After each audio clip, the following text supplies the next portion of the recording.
Pinakialaman mo kasi video niya yan. Gutom at malnutrition, sama-sama nating makasan.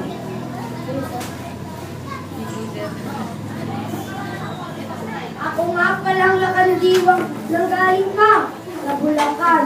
Dahil galang ko sa inyo'y bumabati, nagpupugay.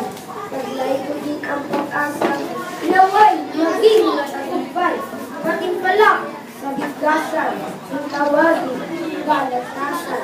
Pagsang aking ilalatan, patiwari mahalaga.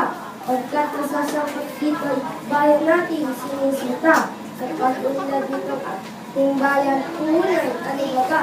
Gutom at malnutrition, sama-sama natin makasal.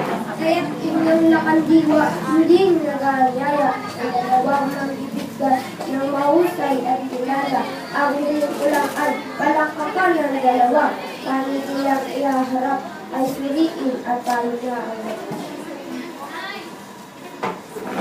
Ako si Marisol, katawan ko'y mabilog. Sa pang-araw-araw nating buhay, dapat katawan natin malusog. Kapag bayan umunlad, ang patko'y pinupukol. Sa gobyerno at mga tao, sama-sama tulong-tulong.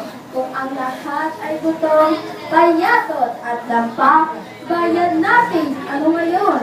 Kung malusog na pangangatawan, ang puhunan natin lahat, sa gawain mga trabaho, tayo ng maayos. Mahirap man ang iba sa atin, kung ating sisikapin, magkakaroon tayo ng malusog na pangangatawan. Ako, itong batong, isinilang na mahirap, at niwalang kayamanan, pamana na magulang ko, itong sira-sira at maliit na barong-barong. Ito bang pamanang aking itatanghal? Ito bang aking puhunan sa pagundan? Sa gobyerno at lipunan, mga tao ay may puhunan na kanalan tatagayin habang sila'y nabubuhay. Ngunit ako, ito, walang puhunan, walang tatagayin habang ako'y nabubuhay. Paano na ako ngayon?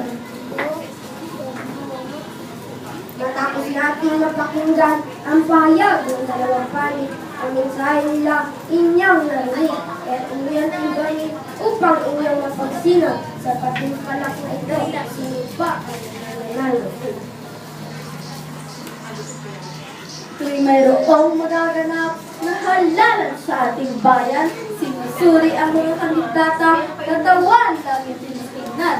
Kung sila malusog, upang maayos na magampanan ang kanilang tungkulin dito sa lipunan.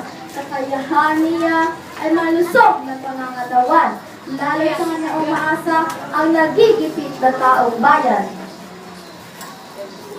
Tayo itong mamamayan, hindi man natin ay pagtanggol ang ating kalayaan dahil sa mahinang pangangatawan.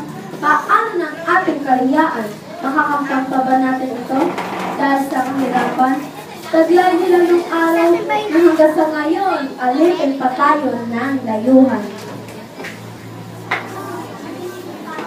Sa dami ng nagugutom sa ating bansa ngayon, at kakaunti na lamang ang natutukusan ng maayos ang kanilang pagkain. Paano na ang ating bayan ngayon? Kaya, sama-sama nating wakasan at solusyonan ang problema ito. Tama ka, Banso, at akin na pagtanto at napatunayan natin na dapat ngayon magkaroon tayo ng malusog na pangangatawan. Narinig na ninyo ang bigkas matuwid, sang-ayon sa lunga, narito'y narinig, ngayong nakatunayan ng dalawang panig. Sa inyong pag-usga, di na kailangan sinabi, malinaw na sumagasap ang tama